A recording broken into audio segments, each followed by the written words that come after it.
Bona press midi Uganda, habari za Uganda, natumia siku ni nzuri. We hope that day is still so great for you.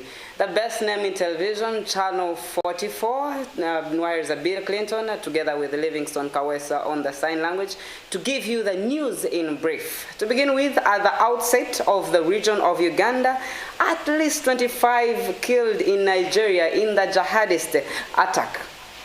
Police in Nigeria says at least 25 people have been killed in an attack by Islamic militants in the northeastern Borno state.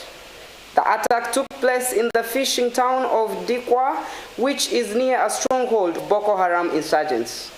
And the UN says extremist violence since 2009 has left more than 350,000 people dead and displaced millions of the others. Continually in Asia, Malaysia's former prime minister who led during the height of the pandemic has been charged with corruption, a move that ratchets up already bitter political tensions. Muhyiddin Yassin of 75 years was arrested just months after losing an election of prime minister to Anwar Ibrahim in November. The former prime minister has been accused of bribery and money laundering through his government's COVID spending fund, which allegations he rejects, and his supporters say it is politically driven, and the criminal case aimed at the leader of the Conservative Opposition Alliance that comes ahead of the critical state of election in July. And then in China, China's leader Xi Jinping has secured a historic third term as president of the country's rubber-stamp parliament.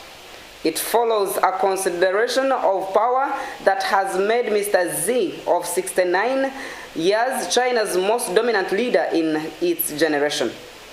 In the Chinese system of governance, the functions of the president are largely ceremonial, and Mr. Xi's power comes from him being General Secretary of the Communist Party and Chairman of the Central Military Commission. He has handed over both posts at the party congress in October. And inside the UK politics, Prime Minister Rishi Sunak is heading to Paris to push for France to go for further on joint efforts to stop migrants crossing the English Channel. Mr. Sunak and French President Emmanuel Macron will meet at the Elysee Palace alongside senior ministers in the first Anglo-French summit for 5 years. The UK wants to look at boosting police patrols on the French beaches, from where many small boats crossing leaving. A deal returning migrants arriving in the UK to France is not expected. Between the US and Canada, the US Senate Republican leader Mitch McConnell is being treated for a concussion after a fall at Washington, D.C. hotel.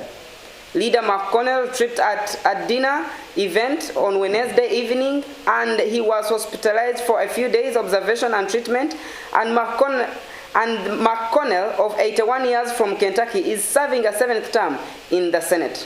He's one of the most senior Republican lawmakers and has led the party in the upper chamber of the Congress since 2007.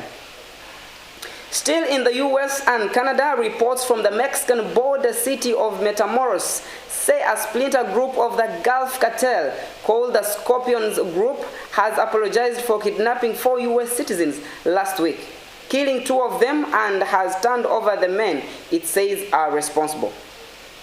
On their front pages, many Mexico's newspapers published a photograph that appears to show 5 men lying face down on the ground and their heads tied and their t-shirts pulled above their heads, and it was apparently taken as police arrived on the scene.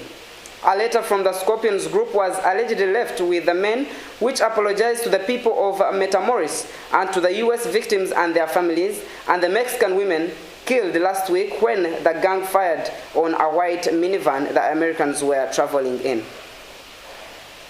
Lastly, from Europe, 7 people have been killed and several others injured in a shooting at Jehovah's Witness meeting hall in Germany's city of Hamburg.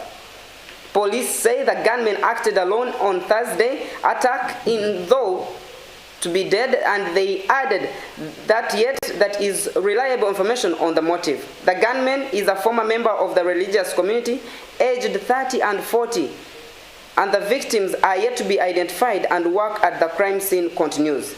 Police say they found a deep person at the scene who they believe may have been the perpetrator, and investigations are still continuing on this matter therefore. We intend to always inform you and give you the current news, and more of these details in the stories in our business and news bulletin with Mercy Gachegu Sembatia at 4. You stay tuned. But as others say, thank God it's a Friday. TGIF, thank God it's a Friday. We thank God it's a Friday. Twende tusare. Friday, healing overnight with Pastor Robert Kayanja. He promises miracle signs and wonders, and breakthrough shall happen in this, and gates are open at exactly 6:00 p.m. at Miracle Cathedral Center of Nabunya Road. Please come and be part of today's overnight. And then 11th March 2023, that is a Saturday, tomorrow, the Mads Company warmly welcomes you for a youth experience. Wow, not just a service, youth experience. I hope this word was very intentional by our youth pastor, Pastor Robert Jr. So this must have been so intentional, the youth experience, not just a service. So come, and gates will be open at exactly 3 p.m. Come and be part of this youth experience.